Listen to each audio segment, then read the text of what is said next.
საზღვარგარეთ ქართული ოცნების საარჩევნო კამპანიამ არ გაამართლა სალომე ზურაბიშვილის სოციალურ ქსელ Facebook-ს პოლიტიკური კრიტიკისთვის იყენებს და ივანიშვილს პოლიტიკას უწუნებს უიცობა გულგრილობა თუ უარესი რამ თბილისში გაითვალისწინებს საქმე ფუჭდება და დროზე შეცვლა უნდა აცხადებს ზურაბიშვილი. როგორც ჩანს, საქართველოს გზის ლიდერი ივანიშვილთა თანამშრომლობას მილიარდერის სურვილის მიუხედავად არ აპირებს ოცნების ოლიგარქის პრესპიკერი სალომე ზურაბიშვილის განცხადებას გამოეხმაურა. მაია ფანჯიკიძე მას ხელისუფლების კრიტიკაში ეთანხმება, თუმცა ქართული ოცნების კრიტიკას უწუნებს. უნდა ითქვას გარკვეულად, რომ რაც დაიწყო ქართული ოცნების აქტიურობა საზღვარგარეთ, არც არაფერი გაკეთებულა. რამდენიმე დროშის ფრიალის გარდა.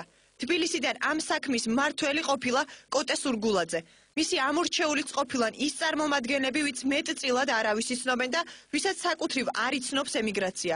არც არავის აზრი უკითხავს, რათა გაიგოთ, ვინ რა ავტორიტეტით სარგებლობს ამა თუ იმ ქვეყანაში. შედეგიც ასეთია: მდორე გაუგებარი და უშედეგო კამპანია, რომელიც კამპანიასაც არ აგავს. სრულად ვიზიარებ ქალბატონი სალომე ზურაბიშვილის მოსაზრებას განცხადების პირველი ნაწილის შესახებ და არ ვეთანხმები მის მეორე